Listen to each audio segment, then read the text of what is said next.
When setting goals, you've got to reach for the stars, and that's exactly what Height for Hire helps its customers to do. This is the Architects of Business, Joe's weekly series of interviews with leading entrepreneurs in partnership with EY Entrepreneur of the Year. I'm Tadhg Enright, and today we'll hear from Fergus and Frances McArdle, who've risen to the top of their family business. Fergus, Frances, thank you very much for coming in and talk to us today. So this was originally your dad's business, isn't that right? Tell us about how he started it.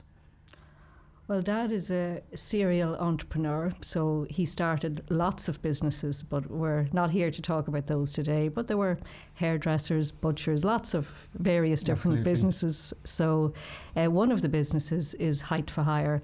At the time, he was doing some cleaning and jetting work, and he got a contract in a local factory in Drogheda, which is home for us.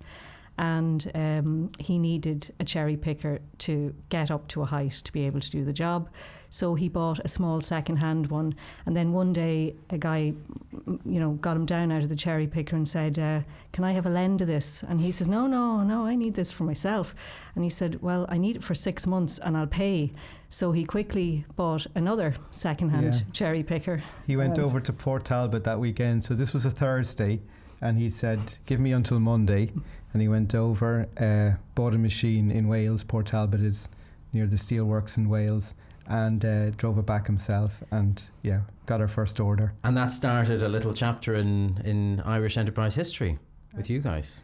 Absolutely, I suppose. That's a nice way to put it. Yeah. We take our compliments where we get them. So, I mean, it sounds like he had a real eye for a way for doing business. And is that something that you think he imparted into the whole family, or something you learned as you watched him go about his work?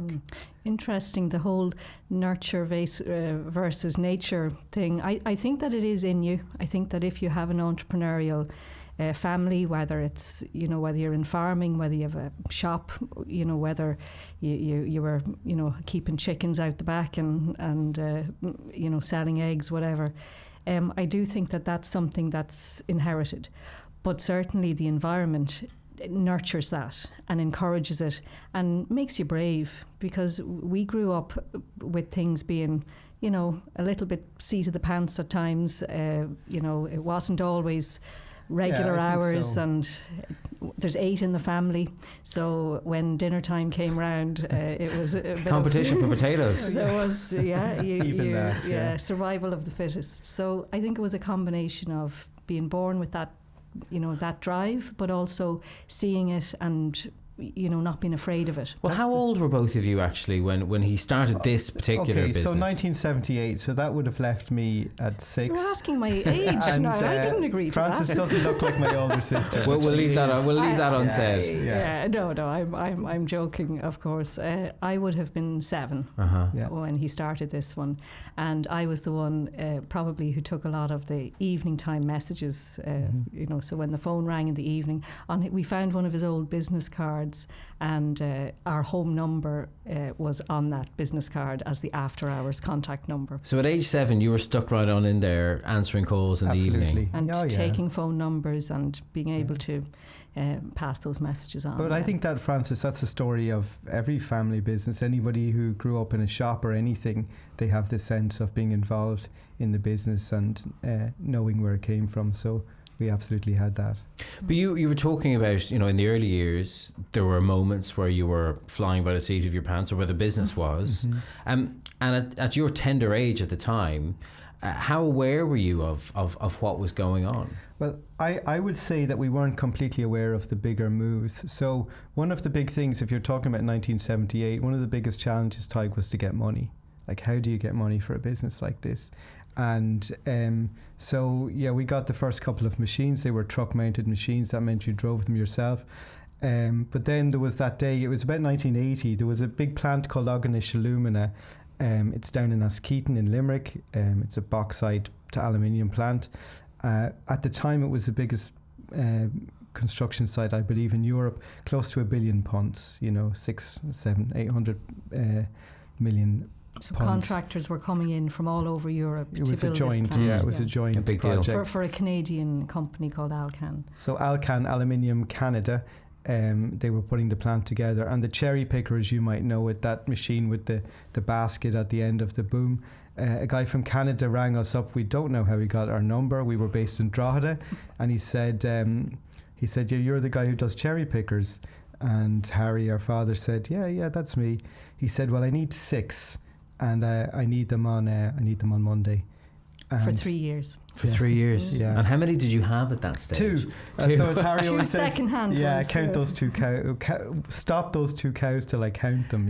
So It's like Jesus and the loaves and the fishes. a little bit. Well, he said he'd check the fleet and get back to them. He didn't say what he had. So he took the order. It's a very important thing when you're in any type of rental business. He took the order. He went and secured the machinery. It was being built in Scotland at the time, in a place called Cumbernauld, a new town outside Scotland, and then he had to go find the money. And that's another story, or that's another key moment. He remortgaged the house. That's what he did. Didn't tell her mother. No, Claims she still doesn't know, but she does know. She did. She figured it out eventually. Yeah, Is she said forgiven him? We ratted her out, or ratted him out. That's what he said. Yeah. But, But in any case, he sat in the bank. Yeah, he sat in the bank. Frances, you know this. Well, no, what I was going to say is, so we wouldn't have been aware of all that. We know about it now, but we would have known that every phone call counted, that every message that came in had to be recorded. And Fergus, but I think that's an interesting one. But that was another loan that he was looking for, and he sat out in his regular bank, ran him like a dog, would be the way he would describe it. Tried all the mainstream banks, ended up going to a bank which doesn't exist anymore. It was probably a high risk type of a bank, and he sat in reception, and he got chased out of there after sitting in all day. The bank manager came back in the next morning. They didn't want to know him. They didn't want to know him. Then he was in reception day 2, and then at about 4 o'clock he said, I think I just broke him. He came out and he said, okay, just will you go home, Yeah. So that Persistence paid he off. said, this better work or else it's your job and my job. So yeah. So listen, there's 8 in your family. Yes. And that's an awful lot for any set of parents to be dealing with, let alone when you're trying to build a business empire. I mean, were they hectic times, or was it a case of everyone mucking in and doing their bit?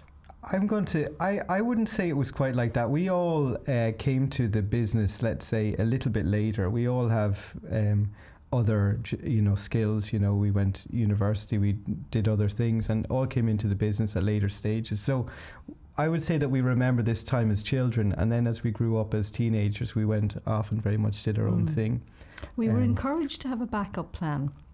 None of us were encouraged to come straight from school into the business. We all were told to get out and train to do something, get a look around, and then bit by bit we all evolved back into it. But that wasn't the plan when we were in our teens, that we were all just going to do our leaving certs and troop up into the office. And it's probably very sensible that he encouraged you to have a backup plan. Well, our mother especially, no doubt. encouraged us to. Yeah. But did it seem realistic, or did it seem plausible at the time that you might actually end up all in family business? I would have said no, it wasn't the way we were thinking. But so we rent cherry pickers, we rent access machinery, and we feel that we're the good guys. You can get the work done faster, and you can get the work done safer. But that is something that the economy has to catch up with. So let's say in the 70s when we were doing this, the argument always was, this is so expensive. Safety wasn't really on the radar. And even through the 80s, Frances, you weren't seeing that, But you've got a flashover point within this type of industry. Once the price of labour increases and once safety starts to become paramount within a society, then boom, you start to rent cherry pickers. So I would say, Tadhg, that we would have only started to see in the noughties a real opportunity and a real scalability in the business. And that was the time when, obviously, I always feel the boom in Ireland started with Riverdance. I remember being in university and, Riverdance was on, you were listening to it, and there was a huge confidence that went through the country. And I think that that's when industry started. Ireland as a tax haven, they needed to build all these biscuit tins. A lot of this construction was, these concepts of steel construction were coming from the States, and they needed cherry pickers, and we were there. So And I feel, to answer your question, the business started to scale at that time, and that's when it started to make sense to us. So where were you at your stages in life then? Because you both had done your own thing for a while, isn't that right? Mm-hmm. Yeah, that's right. I was heading towards English teaching, and I have a master's in English, and I went over to France as an au pair because I wanted to learn a second language. And back in the 1990s, you didn't travel for free; you had to work when you travelled. It's not like now where I'm on my gap year. I'm on my gap year. I'm going to go for 3 months and not work. So I'm a little bit different from Fergus in that when I came back, I had already, in addition to doing just the mainstream degree, I had done a transport licence. I was trained in health and safety. I was a cherry picker instructor. So in the summers of college, I was kind of helping out in the office and helping out with the business to pay back the fees that you had to pay in the 1990s. So I was a little bit more tailor-made for the business. And there was a bit of a turning point in 1989.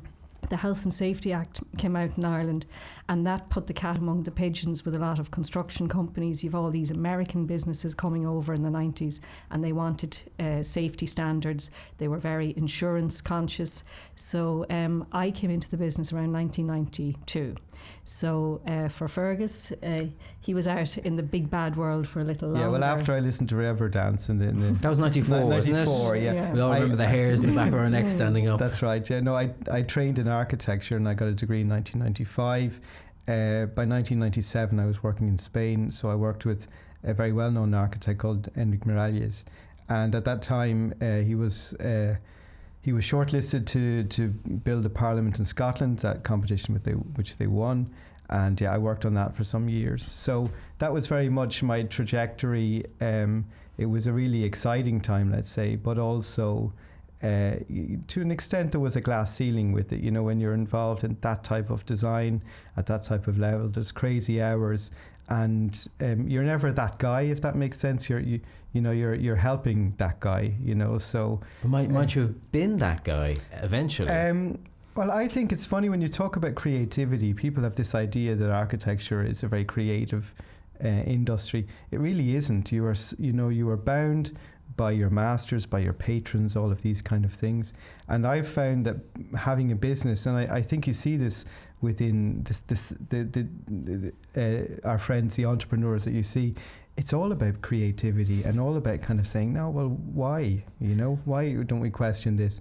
And I found it, once you learn the skills and once you learn the tools of the trade, that you can start to be creative. Do you find yourself shouting at Dermot Bannon on the telly?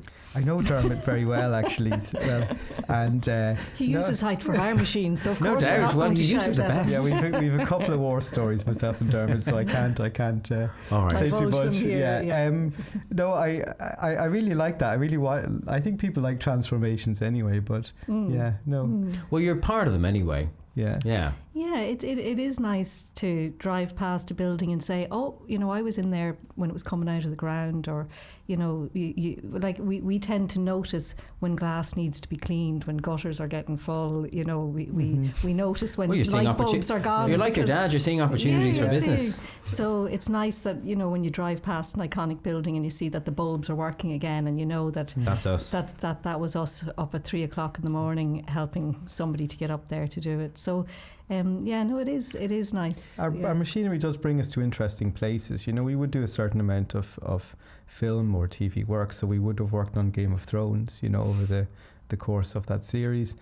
Also Die Hard 5 was one that we did in Budapest. So that's exciting. A nice one to be involved in. And then we would have worked on the Olympics as well. You know, that was one of the bigger moves we made in 2010, 2011. We went over there and worked with more specialised machinery on the large sites over there. So, have you taken anyone famous up on your cherry pickers? Yeah, I think we have, but you have me on the spot now. I've got to think of them. Well, when I leave. I remember on the St. Patrick's Day parade, Blonde, the presenter, was going up, and she was doing a lot of the footage from our machine. And I said to the operator who's bringing her up, and I said, make sure she puts a harness on. She must wear a harness. And when her, she has a kind of a person to help her with the setting and whatever, and when she saw the harness, the helper said, "Oh my goodness, you can't expect her to wear that. She's in her good clothes." And he said, "If she doesn't put it on, she's not coming up." Safety first. So I got a photograph on St. Patrick's morning with Blonde beautifully dressed with a lovely coat on, and she was doing this here, showing the harness was under the coat because well, I'll take your Blonde in adoration, Mick Jagger, because no, so 1982 in Slane, so we got this call anyway, and it was the pride of the fleet at the time. It was a Starlift 722 Coles machine, and so they rang up and said, we need a cherry picker for Mick Jagger to go up in. And they painted it pink, actually. They painted the basket pink. Pinky purple. Yeah, it was a pinky purple. So as part of that set, he went into the cherry picker and went up. So Mick Jagger. No accounting for taste, is there? And colour schemes and all the rest. Yeah, I'm going to have to try and trump you on that one, Fergus. Well, we did the recent Stones, so Mick Jagger. So we've done. We did that. But he didn't go up in a cherry picker on that one. I think we've had enough sibling rivalry now for one podcast. Listen, I want to get back to family life, and you talked about seeing that opportunity to I suppose modernise the business and bring it into the modern age. Was there one point at which you kind of felt like your dad handed over the reins to the next generation, or has it been more of a gradual transitional thing? Because he's still involved in the business. Absolutely. Isn't that right? Yeah, he's still involved. It's not at one point you hand over the reins, and it's in waves, so it's more like a tide coming in and out, and it comes in less every day. So it's very hard for me certainly to pinpoint, but there certainly would have been aspects of the business that he was quite happy to hand over very early on. And as I say, the whole health and safety piece, the whole technology IT piece. Some of the other stuff he kind of held on to the reins for a little longer. Yeah, I think that our industry is transforming as well, so that it would have always been a very entrepreneurial led industry, let's say, and now it has definitely become much more commoditized. So he was happy to hand over those parts.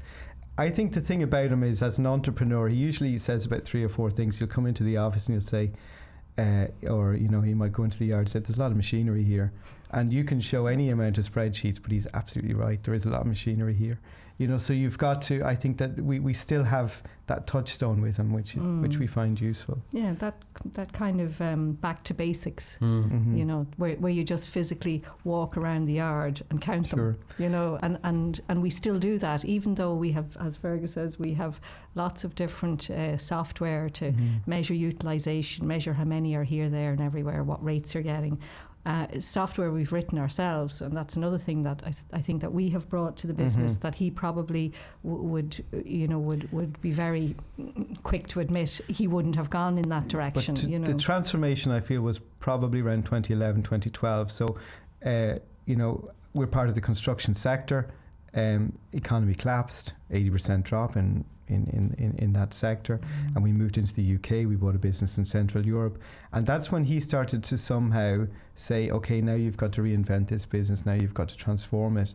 And we were maybe better on the front end, the marketing end of it, let's say, or as Francis. So that was him kind of giving you his blessing to put your own stamp on it. Absolutely. But are there times when you're worried maybe about treading on eggshells or treading on delicate toes? Less so now. I think as a company and as an organisation, we're very aligned, and I think that, we not only are we 8 children, but we are 4 boys, 4 girls, and we are, absolutely it goes in sequence, by the way. In sequence. Oh wow! Yeah. Girl, boy. And I think that gives us a respect, let's say, across sexes and across ages, etc. And that has maybe driven our diversity piece. Like we are, that's something that we like to do. We like to find people who you wouldn't necessarily expect to be working in the hire industry or in the construction business, and have them working for us. I think about Jane, our cleaning lady, Frances. Yeah, that's true. What's happened to Jane? Oh, well, she was. She's not a cleaning lady anymore. Yeah, she's now She drives a £500,000 truck. So. An extreme height, what we would call an extreme height Bronto, so 50 metres. But Jane was coming in the evenings on contract, cleaning the Manchester office, and Fergus, because he's a bit of a workaholic, Fergus would be there late in the evening and got chatting to her and realised that she was actually doing she was taking this job as a part-time cleaner in order to get stamps or points from their universal credits is what they're called, from the Department of Work and Pensions in the UK. This is about getting welfare. It's about getting welfare, but in order to qualify for the training courses she had to have a minimum number of credits. So she was doing a transport course. Her dad had driven a truck for a living, so she kind of thought maybe she'd like to get into driving, even though she hadn't a truck license. And Fergus just said to her, because she had a nice personality, very positive, outgoing person, he thought maybe she could operate truck mounts, because when you're up with your best customer for 5 or 6 hours, or to televise a match, you need somebody with a good personality, not only just the skills to operate and set up the machinery. So Fergus set up a trial. She applied for a position as a self-drive operator. Now, self-drive would be a small van-mounted truck that you can drive on a car licence. We brought her over to Ireland. After 3 or 4 weeks of training, she became a full-time operator, and then we paid for her to do her truck licence. So she transitioned. But the most interesting part for us, and as we've said, you guys are the media gurus, but the Department for Work and Pension put it up on their website, and they got almost 80,000 hits on it. It was the most popular story that they made a short video of the story, because this is about, it fitted into these kind of not just for girls campaigns, or this girl can, and that she became, a part kind of this. Of a poster girl for diversity. Great for you guys to be associated with it, although important to stress, it wasn't part of what inspired us. No, it wasn't. But I think we needed operators, reliable operators that wouldn't annoy our customers in the baskets. You could say she's gone from scrubbing floors to scraping skies. Yeah, could say that. Very nice. Write that one down. Bank that one. So there's all kinds of different ways in which you can use your kit, isn't there? Some obvious, maybe some less so obvious. What are they? You start, Frances. Yeah. Okay. Yeah. Well, I suppose the range of equipment, we start at 4 metres and we go up to 90 metres. And for people who mightn't be thinking in metres, that's almost 300 feet. So it's pretty tall. About 30 stories. Yeah. 30 stories. Is there anything, what in this country would that stretch to? Are we talking Liberty Hall or the Spire? Or they would be dwarfed, they'd be much smaller. Capital Dock is, we had a 90 metre Bronto on that for a long period of time. So that's going to be the tallest. Yeah, it's going to be the tallest building, let's say. But only for a little while, I think. There's lots more buildings coming out of the ground that will match that. And when something goes high, you guys get involved, is that it? It's more or less. I think the big thing I would always say is that, the business began to grow when we realised that it's actually, customers just want to drill holes. But sometimes it's 1 metre up in the air and they don't need us, and then sometimes it's 90 metres up in the air and they do need us. So often that the job getting done isn't that we find that customers are using us in all different ways depending on the jobs that they get. To go back on the structure side as well, buildings are not getting as tall as other structures. So wind energy, wind turbines, we would do an awful lot of work on that. And Ireland, on the onshore side is a key market. We're making all our targets, so we'd be involved in that as a sector. So many blades, so little time. Yeah, so that would be in blade maintenance. Yeah, just you're driving through the countryside and you see a lovely wind farm. It's a sight to behold, and you're just hoping that you can get a few cherry pickers in there. Some people hate them. I think they're graceful in their own special way. Yeah, well, I think that they serve a purpose. We all need energy. We're going to run out of oil and gas and all those things, despite what some people in other continents might be saying. Climate change denial and all that. So we work in renewables and wind sector, as we mentioned, construction, film. facilities management. But we're starting to get into just domestic users now. So a lot of the people renting our machines, they just want to put the Christmas lights up on their roof without, falling off a ladder.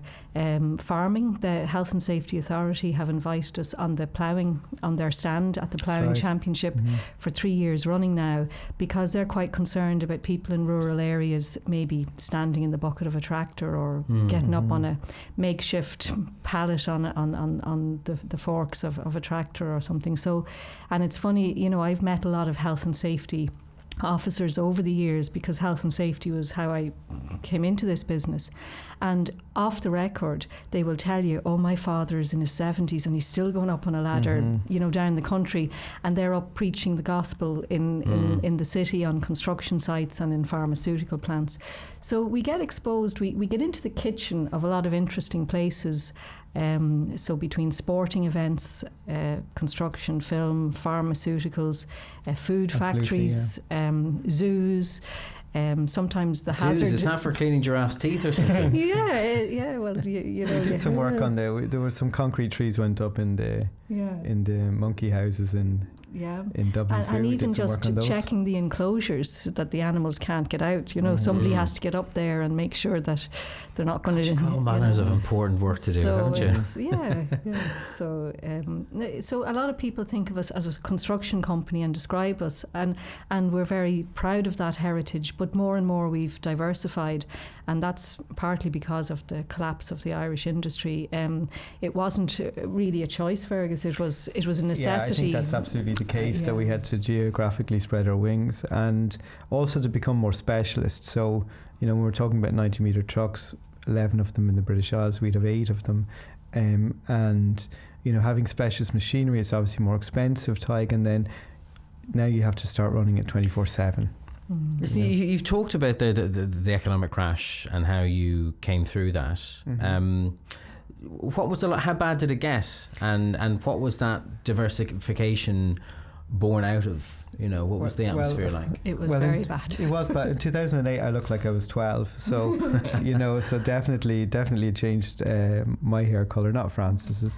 But I'm allowed to have a few secrets, Fergus, No, it was pretty bad. So let's say 10 of the biggest construction companies in Ireland, 8 of them we were one of their key suppliers for this type of machinery. We were getting that amount of work, and I think there's only 1 or 2 of those businesses left, so you were seeing in real terms somewhere between a 70 and 80% drop. That was across the board, anybody involved in construction. And so at that time we had already been in the UK. We started to move into it at pace, because we had a lot of assets, a lot of machinery that we had to move out, and we bought a business also in Central Europe as well, in Slovakia and Hungary. And so it was pretty bad, I would say. So when the proverbial hit the fan here, some businesses might have, curled up and hoped to weather the storm, and some would say curled up and died. But you kind of put the accelerator on expansion elsewhere. Yeah, well, we'd 4 locations in 2004, let's say, and around Ireland. We had at that time, 2004. No, we had 3 locations in Ireland and 1 in Scotland, and now we have 34 locations. So. As Frances said, in Ireland we've gone into these little smaller locations. This is about getting close to the customer. So, that's, let's say, one side of our business. And then in the UK we went into specialised machinery. From 4 to 34 within a period of, what's that, 14 years? Yeah, well, even it's now, even faster. A year and a half ago we had 20 locations. So now we have 34. So we're getting faster and more agile. We're getting smarter. We grade the depots. So we look at what, as Fergus said, you get closer to the customer. So you figure out who wants what, where, and you start to target the type of machinery, the type of service you're giving in the different locations. So that has made us able to scale and grow much, much faster.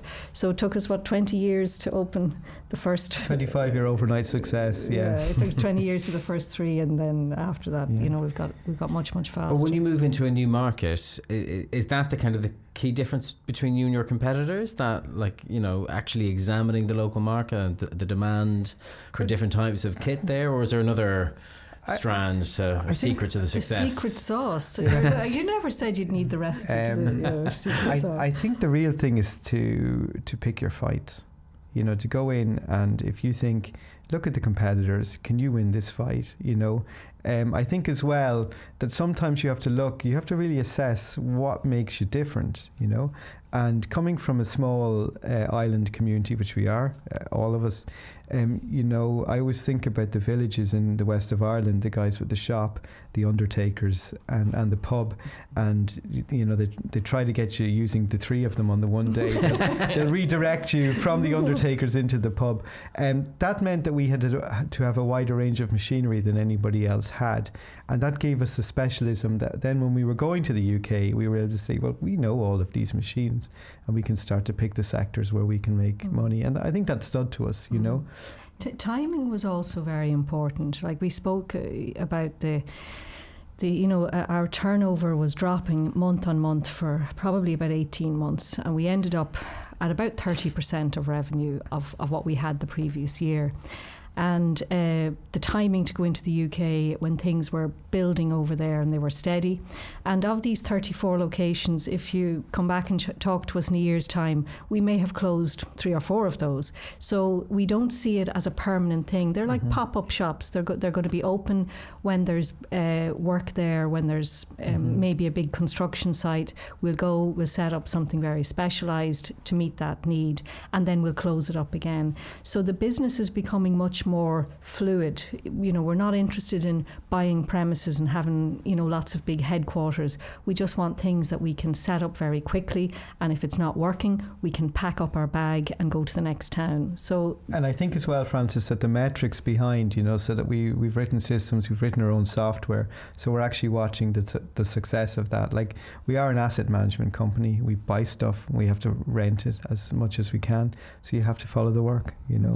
You talked about, you know, winning fights there earlier, Fergus. What fights has the company gotten into in the last 10 or so years? Yeah, okay, so I think, well, maybe battle sounds less aggressive than fights, but within the specialised sector in the UK, we're absolutely dominant. Like on the larger truck mounts, you know, we probably have 75-80% of that work, and that puts us in the good books with, let's say, wind energy companies, etc., and they've got a very large footprint, and we see other opportunities there. So it's, you know, it's that type of thing, looking at a sector and deciding that, you know, we're going to own this. Whatever happens, this is going to be us.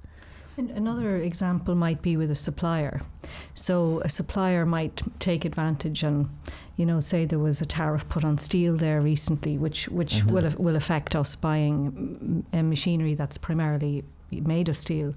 And, you know, on the day you need to buy the machinery for a customer and have it in stock, you won't have the fight with the supplier that day, but you write it down and you note it, and the next time they come in looking for business, you know, I think when you're talking about picking your fights, I think it's about timing. There's a time to maybe give a little, you know, and there's a time that you go in and you just go for the jugular and you just don't let anybody away with anything. So it's about knowing when to go for it, and when to say no, we're going to stop doing this now. We're not, because I guess a big part of what you guys do is, you know, every day's a new deal or a negotiation or a pitch. Completely, yeah.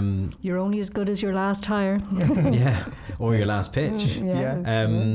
What kind of method have you evolved down through the years, or what are your kind of golden rules when it comes to closing deals, making deals? Good question. Can I just say, I think you have to tell your story and don't stop telling your story. And we are a family business. We probably fit more into a kind of a Mittelstand, this you know, within the British Isles. Let's talk about that. And there aren't that many family businesses. They're definitely in our, you know, in what we do in our business, in the cherry picker business. You know, there's definitely not you know, families of 8. You know, working at it, you know, the Von Trapps of cherry pickers, you know, that's not there. So that makes you different, you know, and it makes you big enough to do the work and small enough to care. you know. Absolutely. And what's the difference you think that makes to customers, even to suppliers, to people you want to do business with? Why should they care that you're a family business? I think that one of the, you know, let's even talk about Joe Media, that, you know, that the way that the world has changed with regard to social media, people all the time are looking for authenticity, you know, and maybe those layers or those corporate layers are, they're getting found out much more. And if you come back and say, no, this is the real deal, we are related, we do work together. We all have the same surname. We all have the same surname, and you give us a business, we won't let you down. You know, and that stands for something, I think. Because I guess a family business is, you know, the people are in it for the long haul. Absolutely. Yeah. And even some of the customers that we go out to meet will say, you know, when I ring one of your competitors, I get a different person every time, you know. So I think there's a big comfort if you're going in and you're pricing and tendering for work that might be 2 or 3 years away, that the person that is pricing that work and helping you to choose your the machinery and the supply chain, that they're still going to be there. And I think that the fact, like, I'm in this business over 25 years now, so there's sustainability, there's business continuity, and hopefully for a long time there'll be the McArdle's name over the door, whereas a lot of our competitors, you don't have that. They get bought and sold. The core values are changing. It's quite frustrating for some of the people who have to get machinery from them. And what about, I suppose, relationships with other peers in the business community, in the enterprise community? What kind of strength do you find in, I suppose, maintaining relationships with, I guess, just the people who are in your shoes that aren't necessarily even in the same field, a bit like you have in the Entrepreneur of the Year network? I found it very supportive, because a lot of the events I would have gone to before we got involved with Entrepreneur of the Year, we were going to exhibitions and shows that were in our business. So you had to keep your poker face. You couldn't show delight that you just got a big order. You couldn't show that you were disappointed with the pricing you had achieved on something. Whereas in this network, people are now there are some of our customers in it, but people are quite diverse. And I think you get fresh eyes. So somebody, you know, just a little nugget of wisdom over a cup of coffee, and you're thinking, oh my God, like they've been doing that in that industry for years. Why are we not doing it? Maybe Tadhg gets back to what we said earlier, like there's a lot of machinery in that yard, you know, so that they have that kind of sense, that touchstone of common sense. Doesn't make that much sense to me what you're saying, you know, and that's what I see in it. Yeah. I think it also really helped me with, you know, you were saying, how do you approach the customer?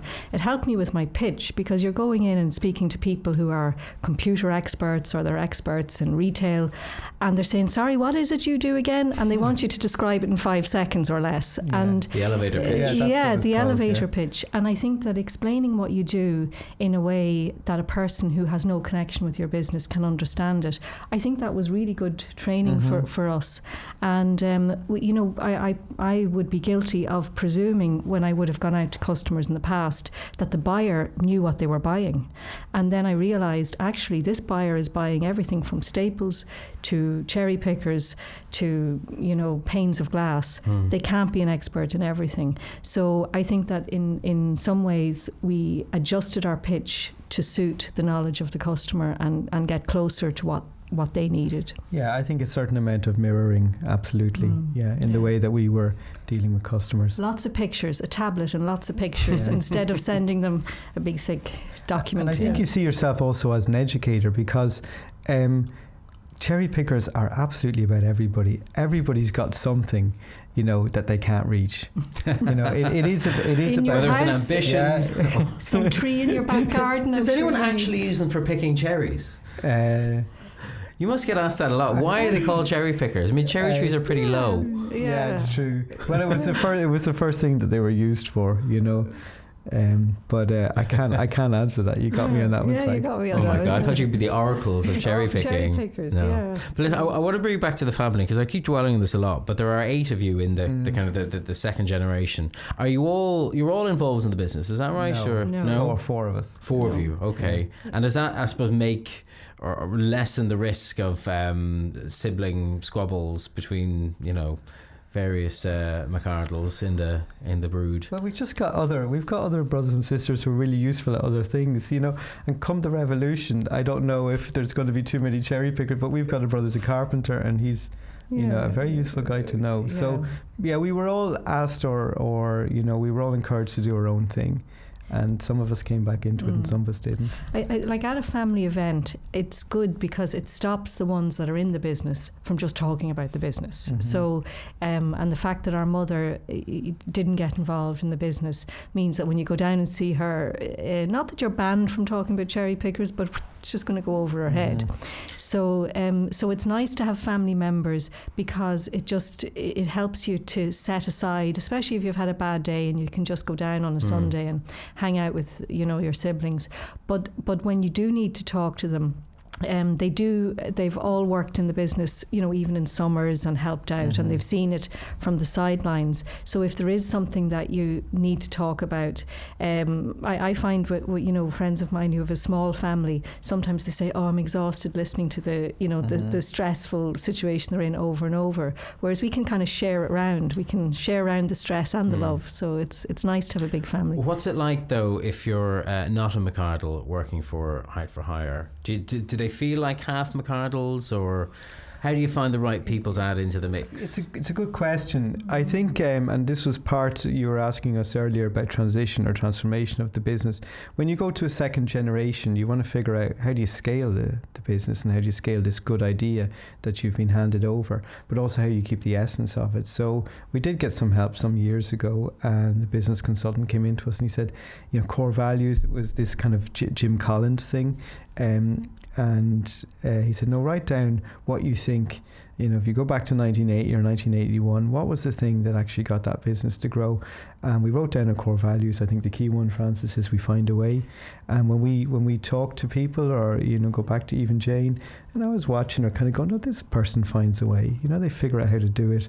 Who's this Jim Collins person you mentioned? Yeah, Jim Collins. He's quite a famous business leader. He wrote the book Good to Great. I think people would be familiar with it. But we did a lot of reading of books, and that maybe deep down I'm an academic, soul searching. And Good to Great, even though it was a little bit outdated at the time, I think that was the one that really helped me go, this is what we have to do.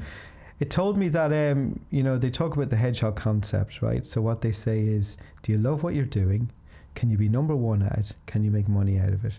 And if you don't answer yes to those three things, stop it. And then it brings you into the stop doing, And I firmly believe that the only currency in the world is time. And as you get a bit older and a bit grumpier, you say, I'm not wasting my time on this anymore. And that's what it's about, How are you spending your time? Are you pushing this in the right direction? Have you all read that book, or is that just a Fergus thing? No, we've all read it, and lots of the staff have read it as well. So it actually gives you a shared language and a narrative. Absolutely, yeah. And the one that gets quoted most often, one is find a way, because that's our main core value. But the other is face the brutal facts, yet never lose faith. So sometimes, if things are going wrong and somebody comes in from the workshop and says, Francis, we have to face the brutal facts, that means something has gone terribly wrong and we have to find a way to fix it. So we've used shared language. Right people on the bus, right seats, and I think the big thing, business is changing massively. Like there's a huge transformation in business, especially, what you see in the social media sphere. Sorry to repeat that again. The golden pages that looked like a fantastic idea 30 years ago. I don't even think anybody under the age of 10 won't even know what it is. It's evolved. Yeah. And now it's Yelp reviews and Google reviews, and it's search, isn't it? Yeah. And reviews. But getting back to the people, because I do think that is, the most important part of any business. You can have a fabulous idea, but you need people to scale it and roll it out. And this idea of finding people who will persevere and, they're with you all the way, good times and bad. And if you can find those people, it will really help the business. And also, I think that people are changing the way they view their job. It used to be you clocked in, you did your hours, you got paid, and now people are saying, but where's my place? What's my progression? Does this fit with my core values? And I know that all sounds maybe a little bit corny, but people are spending so much time at work, more time at work than they are with their families. They want to work for a business that does good, or that brings people home safe, or that's going to give happiness or enlightenment or whatever it is. It's got to feel right. It's got to feel good. And I think that people complain about younger people, the millennials and all of that, and certainly the way employees view their place is changing. But I do think that's a benefit, because when you get them engaged and when they're with you, they're absolutely with you. So there must be a generation of millennial McArdles now. You've talked a lot about the strength that being a family business gives to you. Are they primed to take over the levers and start moving cherry pickers around? It's a little bit further ahead than me, so maybe I'll let you answer that. I'm the one with the oldest kids, because I'm the oldest one. I don't know if the third generation, it feels a long way off, but I think that business is changing so fast now that the changes, like we're 40 years old this year, and I think in another 10 years the business will have evolved in ways that we can't even imagine now. And there are jobs, people are doing jobs now that didn't exist 10 years ago. And I think for me to guess, maybe, I don't know, those Buzz-ear light pack, little jet packs, maybe we'll be renting those, because when people, as Fergus says, people just want to get up there and get their job done, and if they find a way to do it without needing a cherry picker, the business could evolve in ways we can't even imagine. An inevitability as generations move on, that a family business such as yours maybe won't be a family business forever? Yeah, it's a good question. I think succession is always a challenge for family businesses, and I think that we were given, and the thing that I'm very pleased about is that we were given the choice. We genuinely were given the choice as to whether... There was no pressure to come in. And I think that even you would now, have to offer that to other people. I think even now, if we just said, you know what, I've had enough of this, they say, all right, okay, best of luck, send us a postcard. I don't think, I still don't feel any pressure to stay any longer than I think I can make a contribution.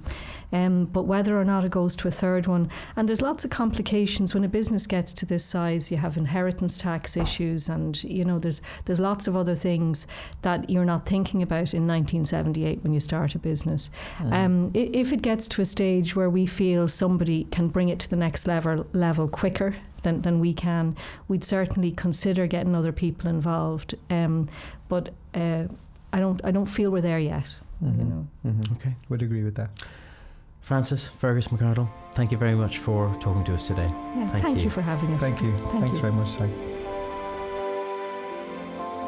Thanks for joining us today on The Architects of Business. Thank you to our guests today, Fergus and Frances McArdle, our producer, Patrick Hohey, and all of the team here at JOE. This programme is made in partnership with EY Entrepreneur of the Year.